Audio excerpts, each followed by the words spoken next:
Hi everybody, it's Honest John again.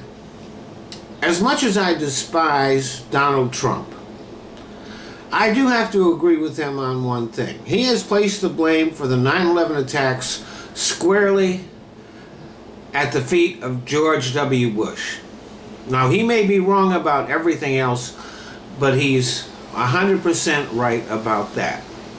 The fact is that if anybody else had been president, the 9/11 attacks would never have happened. Bush had received clear warnings from the Clinton administration that bin Laden and Al-Qaeda were a severe threat that needed to be monitored and dealt with. And he ignored those warnings. He ignored those warnings despite the fact that Al-Qaeda operatives had already tried once to blow up the World Trade Center.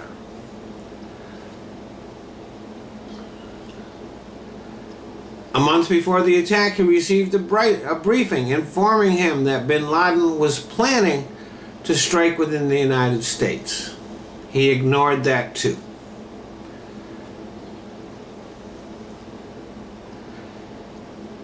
He received information that Middle Eastern men were taking flying lessons, but were not bothering to learn how to take off or land the plane. And he chose not to investigate that. Now, any other president, any other person, if they had been president and they got all of that information, they would have gone and picked up some of those people who were learning to fly the planes without landing them. They would have put some of the top intelligence operatives into monitoring and looking at Al-Qaeda's activity. Bush did nothing. So yes, he is almost as much to blame for the 9/11 attacks as Osama bin Laden.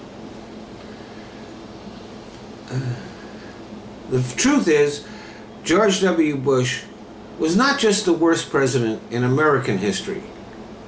He was the worst president in the history of the world.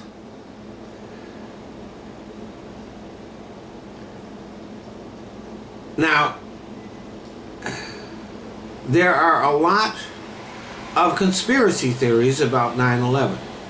And it's understandable that there are, because it is almost impossible to believe how incompetent the Bush administration was.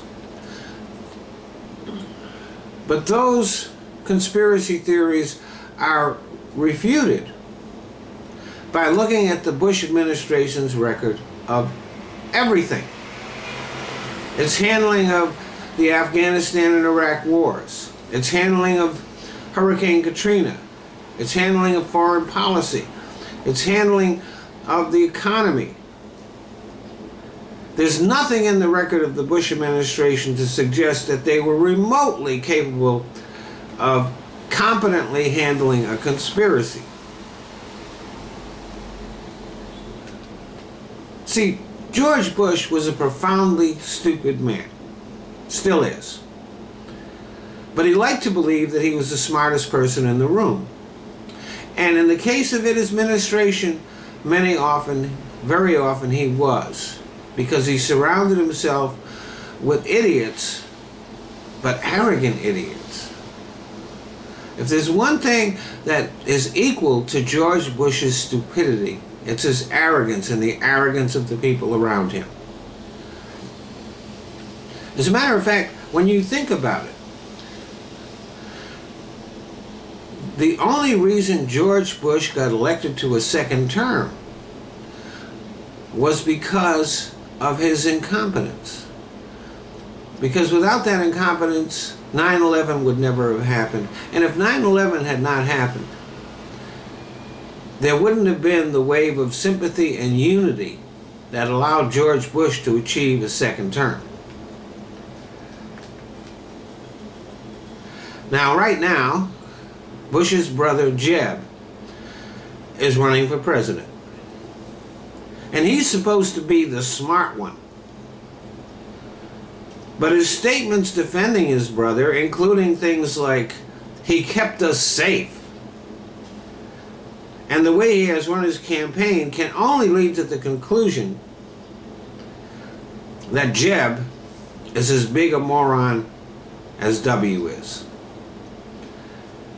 Thanks for listening.